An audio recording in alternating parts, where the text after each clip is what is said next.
Damel mic ya.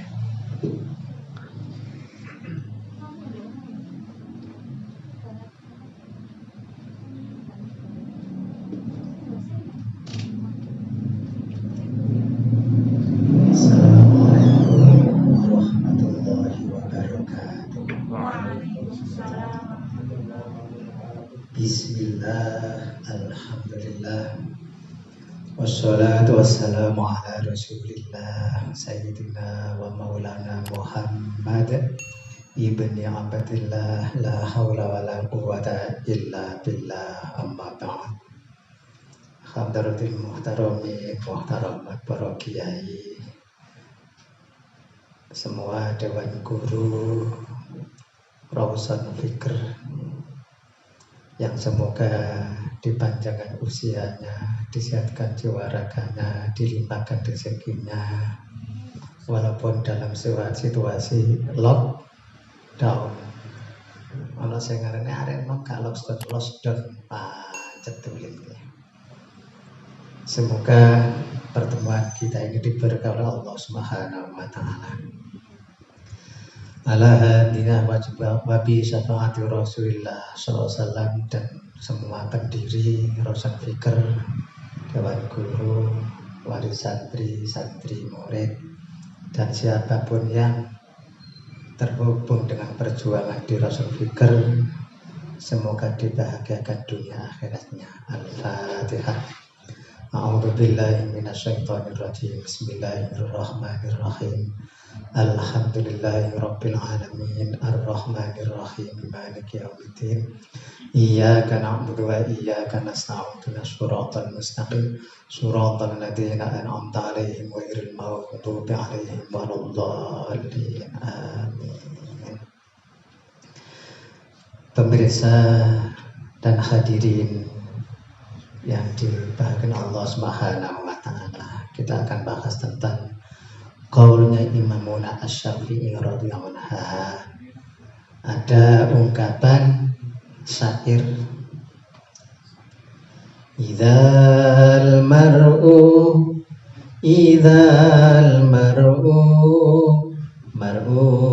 lam yakhfat thalathan. Idzal mar'u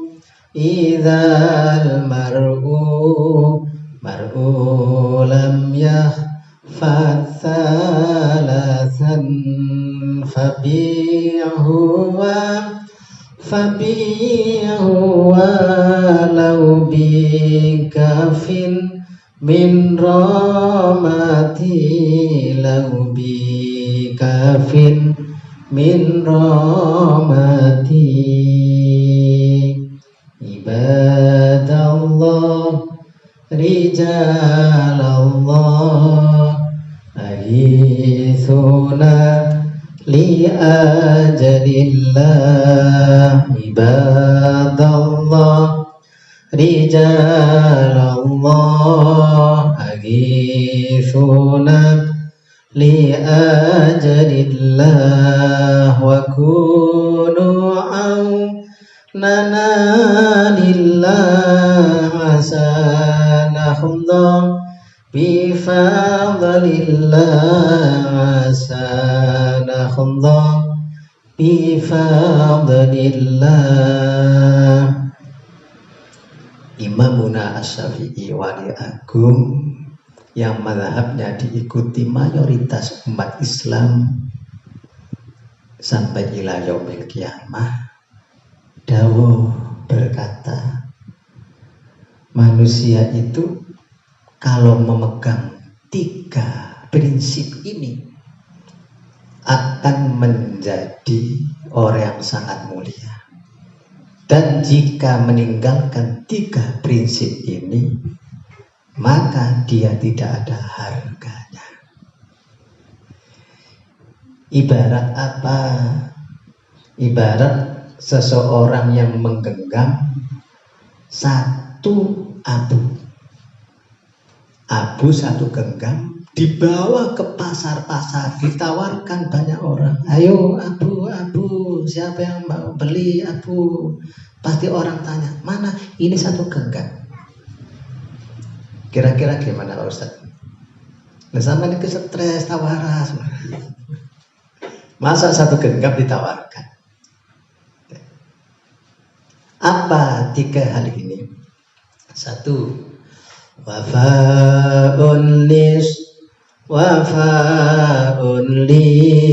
sadiqi wa badlu mali wa kitmanu sarairi fil fuati sarairi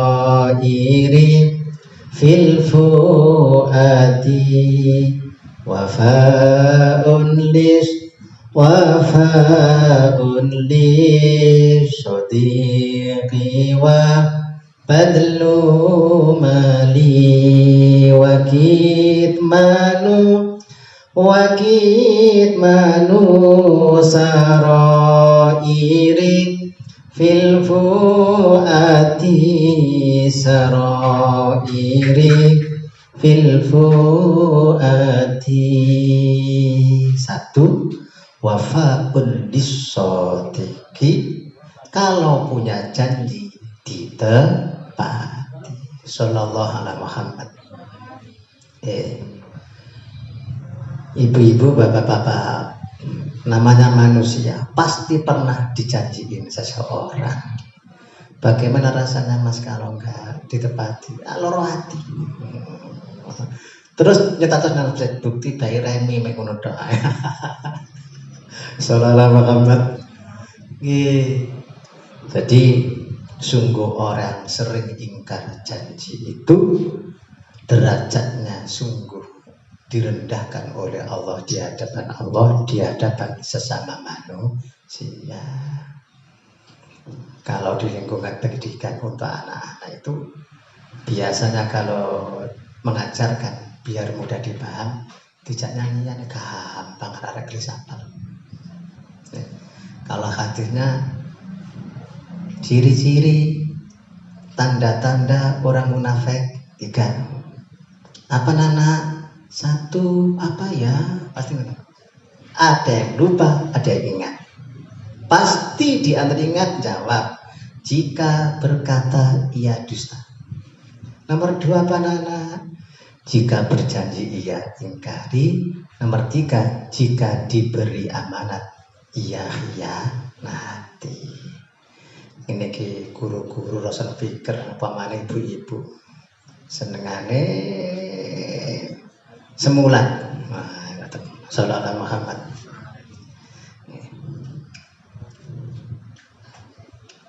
Bila engkau berbicara, lain di bibir lain di hati. Apabila engkau berjanji, selalu engkau ingkari.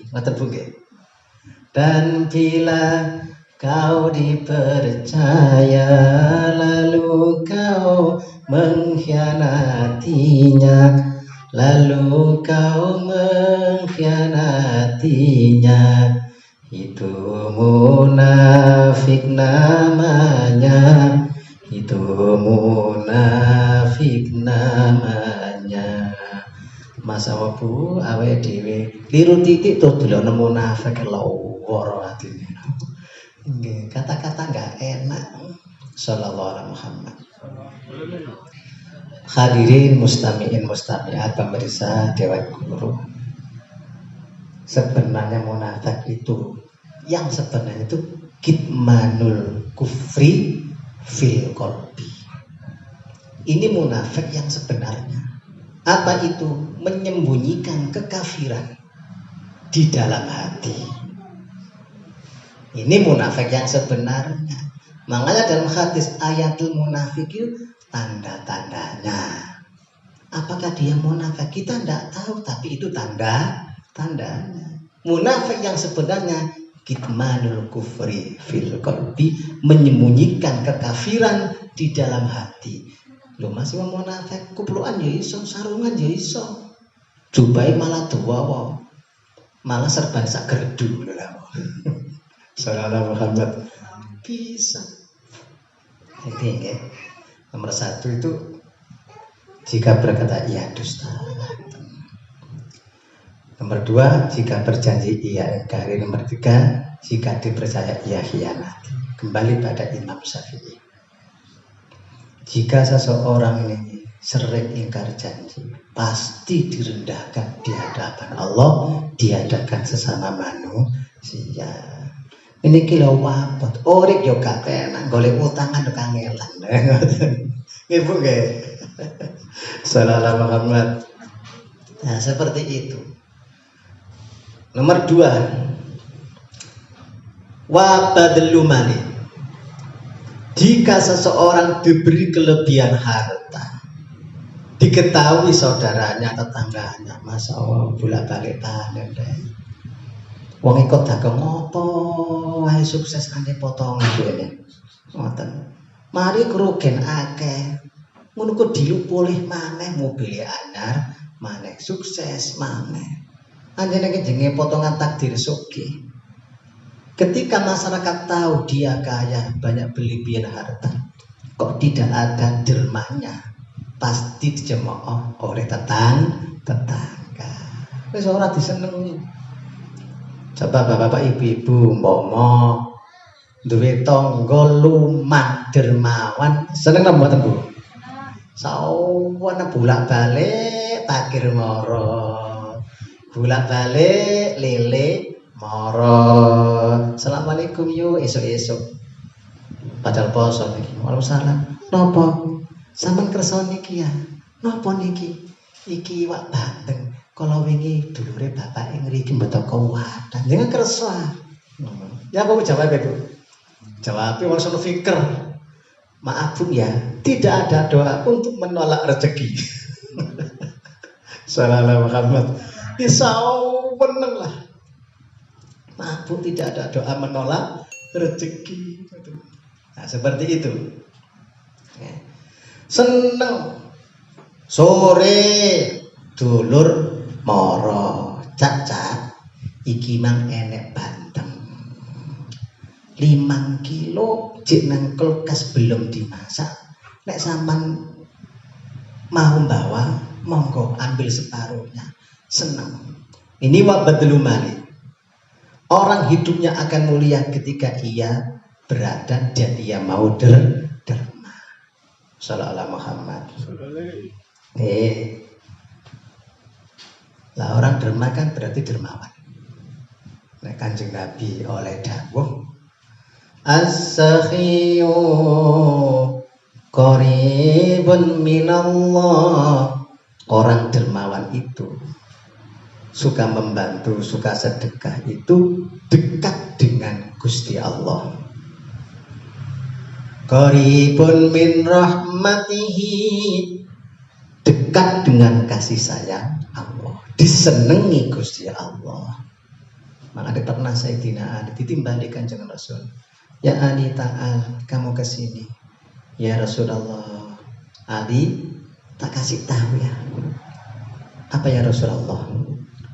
Allah itu kadang mengangkat seorang hamba menjadi walinya Allah, menjadi kekasih Allah. Itu bukan karena banyaknya ibadah. Sayyidina Ali kaget dulu. Dia sholatnya biasa, posone biasa, sedekah yo arang-arang, yo ora potongan kiai. Wali kadang nggak potongan kiai. Orang biasa tapi waline Gusti Allah. Nah, sebab napa Kanjeng Rasul dia diangkat menjadi walinya Allah? Karena bisa khawatin nafsi. Apa itu? Nek ngomong legano wong, tangga sunatan dhek iki nyumbang melok nata kursi, melok resik. Ini sakhawatin nafsi, lumane ati. Jangan ngomong ya penaan, ya ora gatel ati, ya ora tos omongane. Niki. Oh, ngoten nggih. Lihat kalau kisah banyak orang-orang zaman dulu sing gak dinyono kaya wong biasa. majhulun fi ahlil ardi masyhurun fi ahlis samai.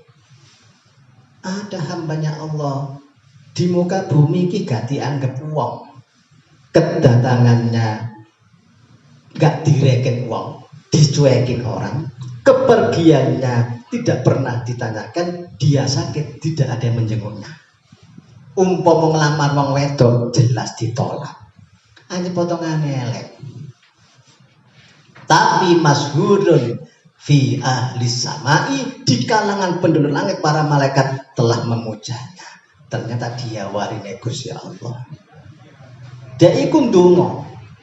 Nek ndonga ijen, ketika ia duduk sendirian dia banyak meneteskan air mata. Tapi ketika kumpul dengan para manusia banyak tertawa. Ora ketorik ora gendeng, tak stres lah padha wae. Sallallahu Muhammad. Tapi ketika beliau ini duduk dengan kesendiriannya, dia banyak meneteskan air mata. Ini waline Gusti Allah dan kitab Minhajul Abidin. Gak ngerti kita itu ya. Nah, ini kadang-kadang Allah mengangkat wali itu memang dirasakan. Ini namanya wali mastur. Sallallahu alaihi Muhammad. Ada, makanya ketika orang berada, umpama Rasul pikir mari bayaran, ngoten nggih. Biasanya kan terus ditakoni karo bojone, "Mas mari bayaran lah." Sing lanang takon, "Dik, aku krungu manuk, mari bayaran." Ya Mas, alhamdulillah Mas, iki sampean separuh, aku separuh. Ngono nggih. Sallallahu Muhammad. Yo sawen kok. Pun ta, cara ibu-ibu bapak-bapak. Duwe tangga mau pedit pol. Kira-kira ya apa perasaan?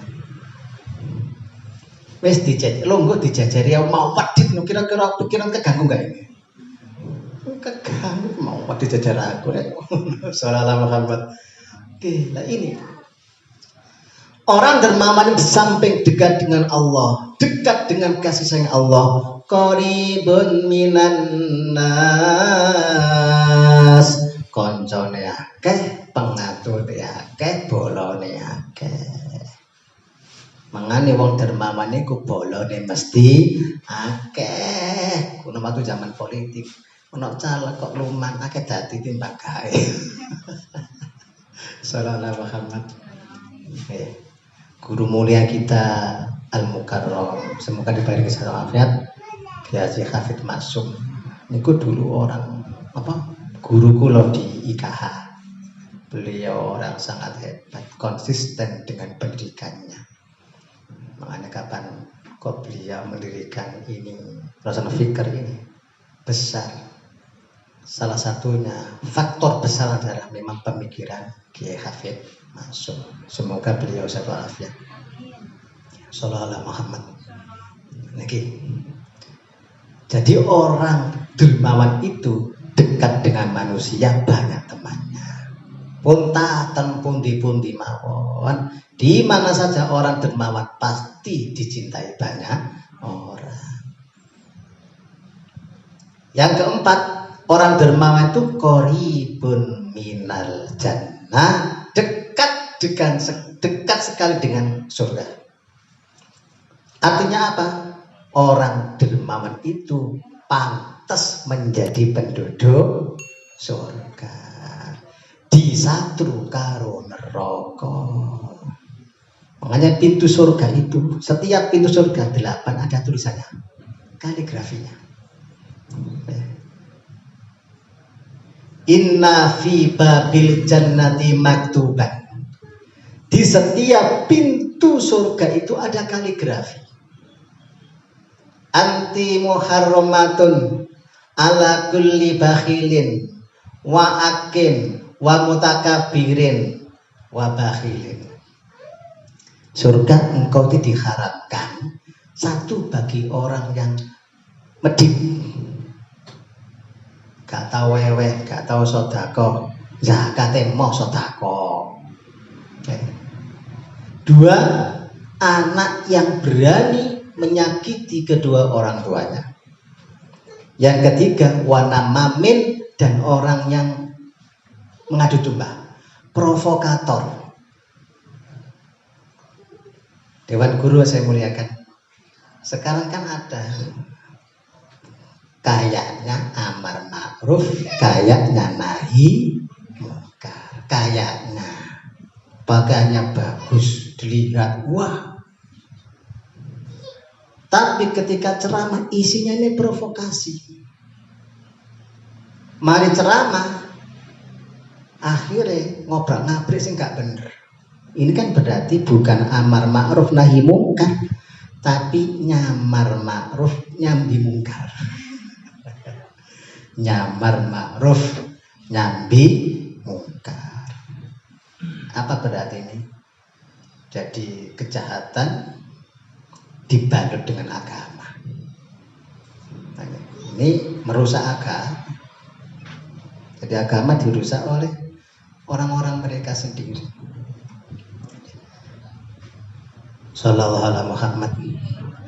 Nih, jadi orang yang dermawan itu dekat dengan surga, gampang mlebu swarga. Lalu baidun minanar, disatu karo neraka. Zaman Rasulullah SAW pernah mendapatkan hadiah uang dari sahabat. Maringi arto. Kanjeng Rasul ini kan tidak mau nerima sedekah.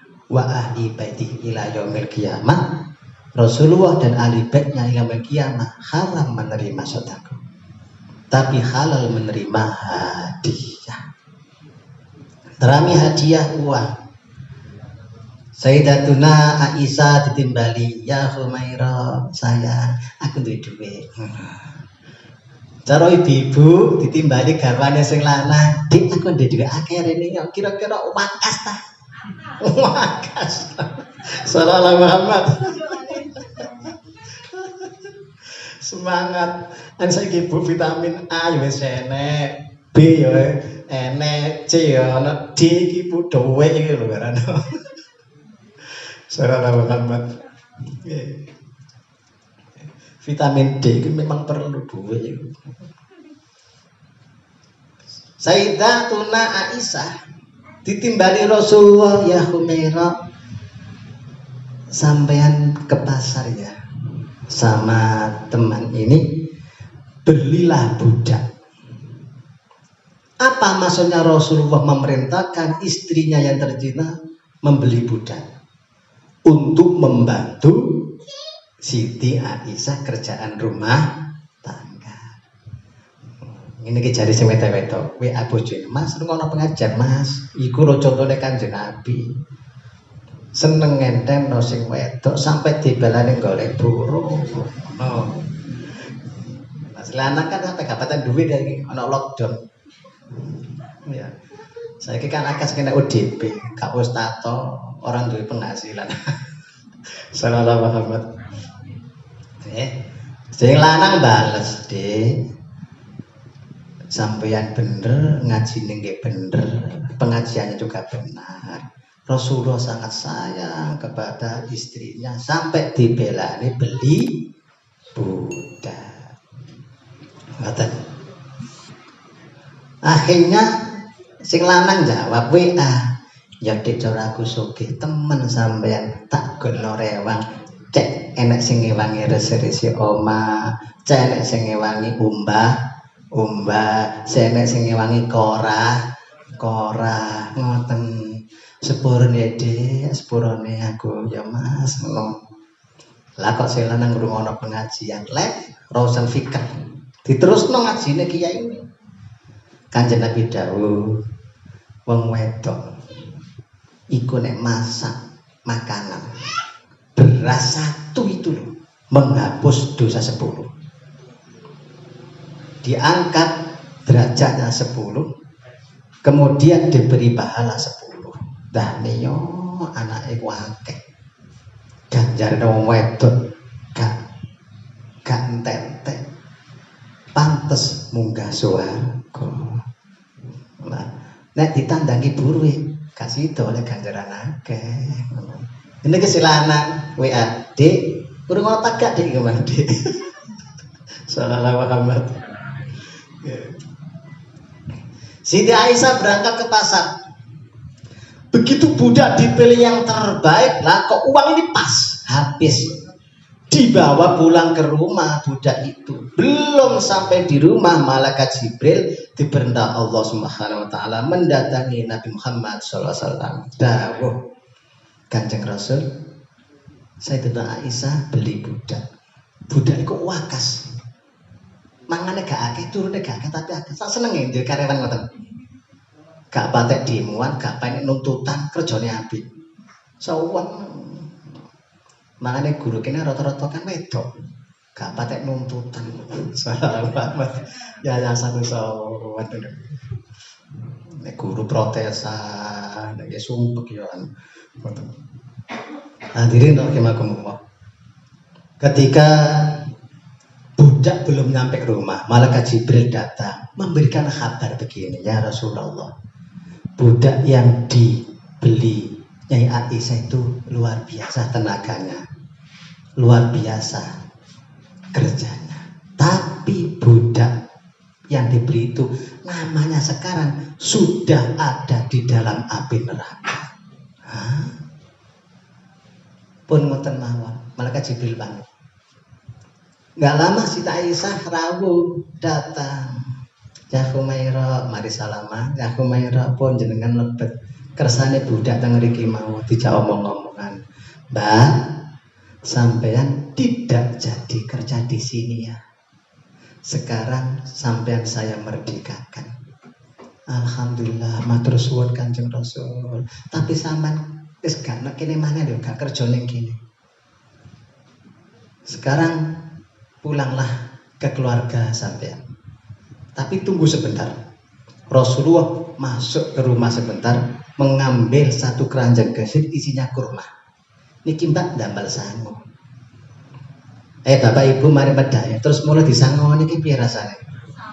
Sawen mulai disangoni niki sawen. Sallallahu Muhammad. Mangane bola-balik ketemu wong luman ku nyenengno. Gak medhaya kok nggawa korek, tok ki ngene korek tok digawa, rokoke gak ono.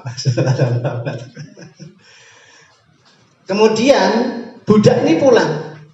Kurma satu keranjang kecil dimakan sepanjang jalannya. Begitu tinggal satu biji kurma. Ini di samping jalan enek wong wedok sepuh nadong-nadong. Mbak, kula nyuwun sedekah, Mbak, minta sedekahnya, sedekah. Oleh budak tadi, mantan budak tadi. Kurma satu ini dia apa lagi? Dicokot mesisan. Tinggal separuh. Lah kok atine bocah wedok mangket dodok. Mbok, sampean kenging napa? Mbok kenapa? Saya lapar banget, Mbak. Adakah sedekah untukku? Apapun itu, Mbak. Lah, orang yang mantan budak tadi, Mbok, sampean mau tinggal separuh, bukan satu biji, tapi separuh biji kurma. Mboten napa-napa, ndak apa-apa. Dilungne diparingne. Wong wedok sepuh atine lega, matur suwun, Mbak, matur suwun, Mbak.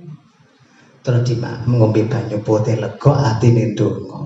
Gusti panjenengan selamataken Mbak niki saking geni neraka. Makanya ketika ada roh sedekah, apapun itu, neraka niki langsung sujud ke hadirat Allah Subhanahu wa taala, berdoa, ya Allah, orang ini sedekah. Nah, maksud kamu apa?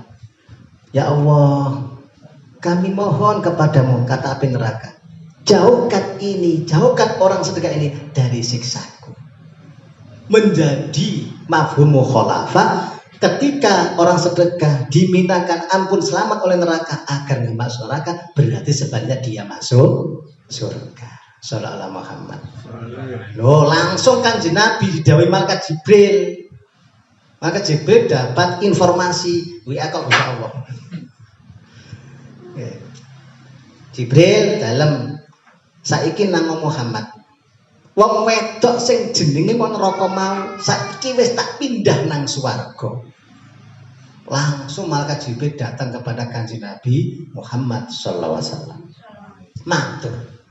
Kanjeng Rasul, enten malaikat Jibril, ada apa? Ingat tadi wanita tadi itu yang panjenengan pulangkan, kasih hadiah kurma. Iya. Tadi kan namanya di neraka.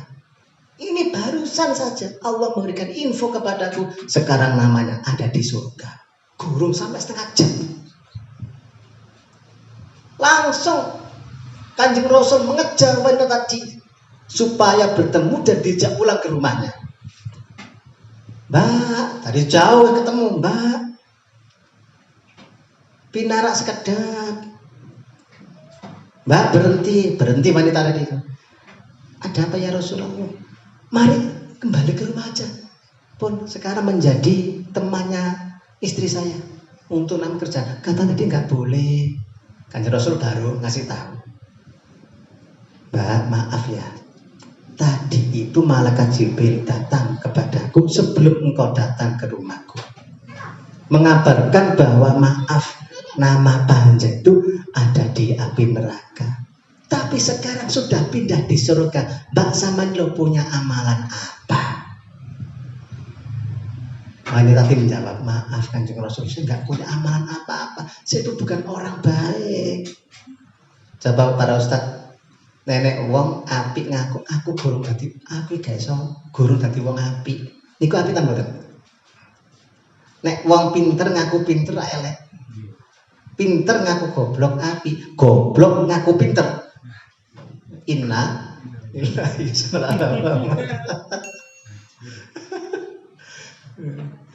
ayu ngaku ayu, yo elek. Elek ngaku ayu.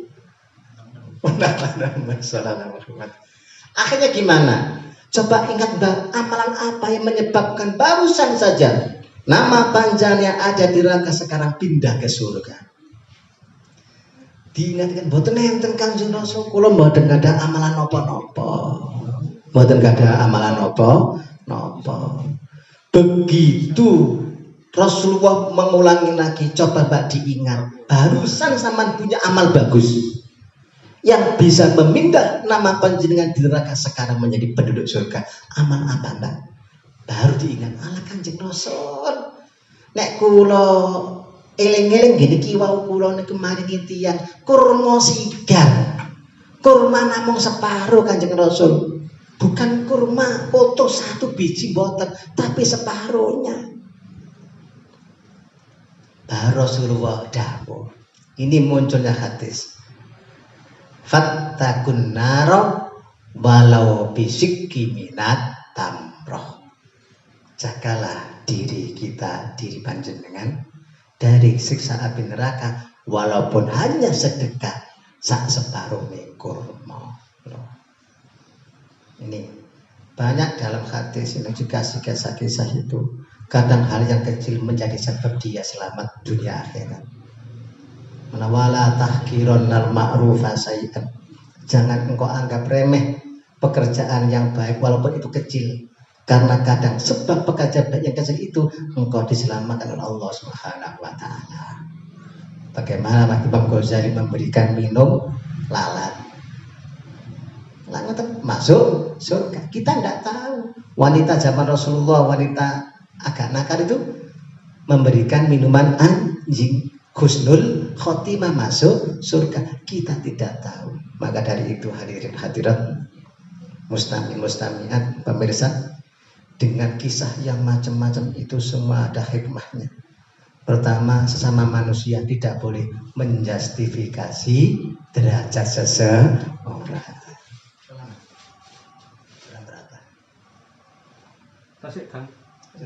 Sallallahu Muhammad. Ini ya. Kemudian yang ketiga, wakit manu sarairi fil fuati sarairi fil fuati. Yang ketiga, orang itu akan menjadi mulia dimanapun ketika bisa menutupi, menjaga aib orang lain. Dosa iki lo nyuwun sewu sallallahu Muhammad. Kanjeng Rasul nanti kedayan sahabat matur, ya Rasulullah, kula nggak ada tonggo.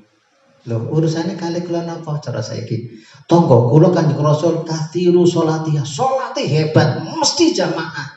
Subuhnya ke jam kali kudu kita masjid, gak hebat. Awal-awalan masyaallah, tasik gak karu-karuan wis nanti-nanti gitu. Niku mesti jamaah. Sholat sunnah kata. Sholat sunnahnya banyak, bacaannya mesti enak dan milih yang panjang-panjang. Rasulullah manggung-manggung hebat. Wa katsiru siyamiha, dia juga terkenal ahli tirakat. Poso Ramadan jangkep, poso sunate kathah. Terkenal ahli puasa. Wa katsiru sadaqatiha, orang sebut nyanyoh dermawan terkenal. Kathiru sholatiyah, sholatnya hebat. Wa kathiru siyamiyah, posonya hebat. Wa kathiru sodakotiyah, sodakonya hebat. Sayang Kanjeng Rasul, sayang apa? Ghaira annaha tu'ti jaraha, hanya saja Rasulullah, dia itu sering menyakiti hati tetangganya. Saya ini bener gak ngomong, tapi status WA-nya diwaca gak enak. Status Facebooknya menghina orang lain, status WA-nya nyindir orang lain. Itu pun juga hal menyakiti. Ya Rasulullah, sholatnya hebat, sodakonya hebat, posanya hebat, nyeladune ya hebat. Rasulullah dawuh, orang semacam itu tidak pantas masuk surga. Lah kesel disakiti. Mungkin dia amalnya banyak, tapi sering menyakiti orang, bisa dituntut amal baiknya dirampas karo tetangganya, habis jadi orang muflis, orang rugi. Kasih dom mlebu swarga. Sallallahu Muhammad. Kemudian meneruskan, ya Rasulullah, kula nggak ada tonggo sebelah. Nah, soal Kanjeng Nabi sholatnya biasa, subuh nunggu morong rokat mawon. Sholatnya biasa Kanjeng Rasul, sholat sunnah ini jarang-jarang Kanjeng Rasul. Qalilus siyamia, posone namung wajib-wajib mawon Kanjeng Rasul. Sak semeret kula wong kula tanggane kok. Wa qalilu shadaqati, sedekahnya juga sedikit. Sak semeret kula, setahu saya Rasulullah. Jadi saksi hidup setahu saya. Dia itu sedekah seumur hidupnya 1 potong roti. Sholatnya biasa, puasanya biasa, sedekahnya seumur hidupnya roti 1 potong. Wairo annaha ya Rasulullah, hebatnya niki lho. Apa? Belum pernah keluar dari mulutnya, belum pernah keluar dari gaya hidupnya menyakiti tetangganya. Sekarang mama, belum pernah aku melihat di medsosnya, FB-nya, status WA-nya, Instagram-nya menyakiti orang lain. Rasulullah dawuh, dialah ahli surga. Pemirsa yang berbahagia, mudah-mudahan belajar bareng hari ini mendapatkan ridha dari Allah Subhanahu wa taala, dan semoga kita diselamatkan oleh Allah berikut santri-santri kita, keluarga kita, anak cucu kita, dan lingkungan kita semua nih. Dan tetap satu hati untuk selama-lamanya. Allahumma amin.